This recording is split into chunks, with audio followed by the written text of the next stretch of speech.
if you're dealing with bankruptcy, I have some very informative information for you.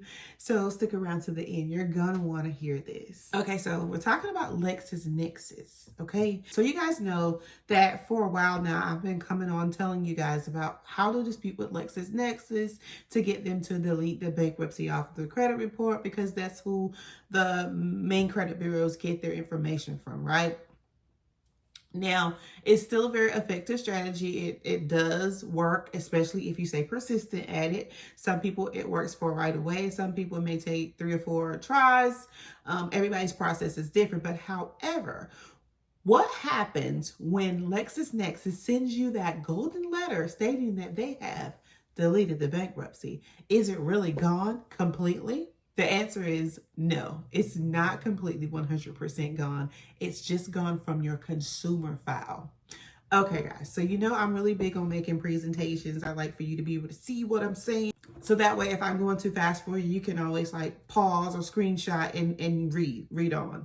So anyways, okay, so I'll read you this real quick. How LexisNexis reports bankruptcy. Collection of bankruptcy data. LexisNexis collects bankruptcy information from public records. This data is sourced from various public databases, Pacer being the main one, but you do have other ones like DataX, Advanced Resolutions, and those companies, you've heard me talk about them before, but they're the ones that are least likely for the credit bureaus themselves to pull from. They love LexisNexis. I mean, LexisNexis is like global.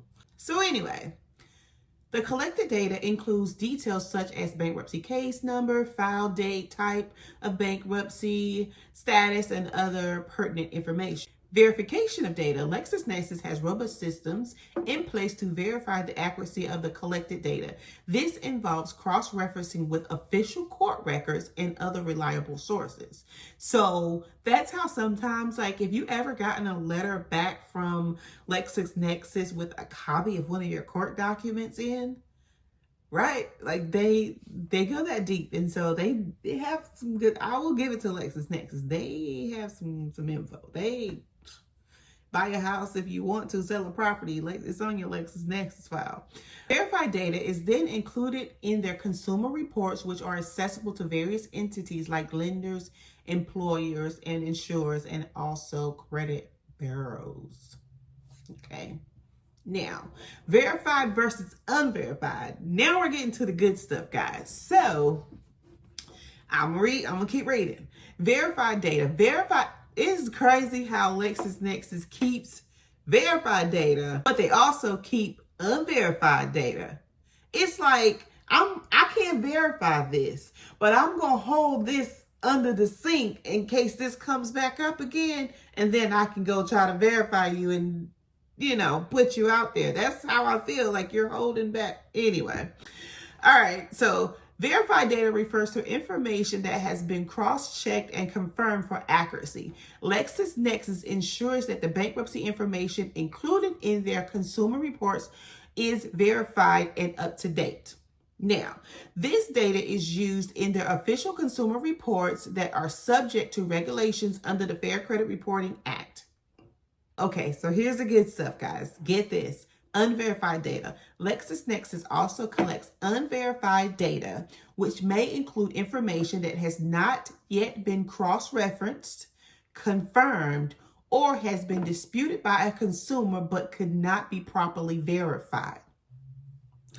Okay, unverified data might be used for internal analysts or research purposes, but it is not typically included in consumer reports that are provided to third parties for decision making.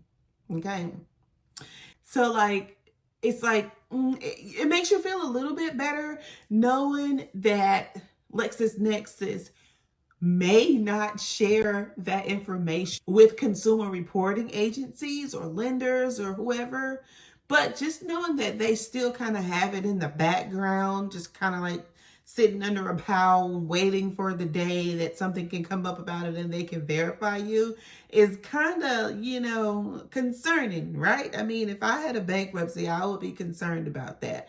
But however, you live and you move on. If you can get that bankruptcy removed from LexisNexis's consumer reporting file and get it off the credit bureaus, and you can, kind of trench your way through that 7-year wait if you have a 13, or that 10-year wait if you have a 7, wait till it's out of the statute of limitations, you'll be good, right? So moving along, next we're going to talk about retention of deleted data. So I did a real good deep dive into LexisNexis again on this. And every time I do a deep dive, usually it's because I'm in the process of disputing with them. They're giving me a hard time with a certain client, and I want to know more information so I can figure out how to get what my client needs, right? So I found out retention of deleted data, even after deleted bankruptcy record from the consumer report, LexisNexis may still retain the information in the internal database for several reasons. So here are some reasons that I found out of why LexisNexis would still keep that bankruptcy information that they've chosen to delete, because they couldn't properly verify it or whatever from the consumer side. So here's what I came up with, okay? So historical data, LexisNexis may keep historical data for internal reference, compliance purposes, or future verification needs. You see what I'm saying? That future verification needs right there is the concern. So for me, when I found this information out this week, I'm like, okay, how can I get to those retention files and have them delete that, okay? And then if they do say they deleted, how can I confirm that they've deleted? So I'm going to be working on that. This might be something that takes me like a few months to figure out. I don't know. But when I do, you can best believe I'm going to make a video and tell you exactly how I did what I did. Okay. So this data is not used in consumer reports, but might be assessed for legal or regulatory inquiries. Now, audit trails could be a reason as well. I found that out. Maintaining an audit trail is critical for ensuring data integrity and compliance with regulatory requirements. LexisNexis may retain records of deletions including the reason for deletion and related documentation. Internal research and analysts. The retained data can be valuable for internal research, trend analysis, and improving data accuracy and reporting processes. Okay. And so there you have it. Is your bankruptcy ever really, truly 100% deleted? No.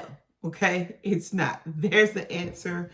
And so I hope this video kind of helped you, give you a little more insight into what's really going on behind things with LexisNexis and your bankruptcy. If you're disputing with LexisNexis and you're not quite sure what to say in the dispute letters, or maybe you sent out a letter that didn't really get you any response from them, or not the response that you desired, definitely check out our website. I have lots of free stuff on my website. I do have some paid stuff there, like some LexisNexis ebooks and things of that nature, affidavits, really good stuff that you could use in your disputing process. Definitely check that out.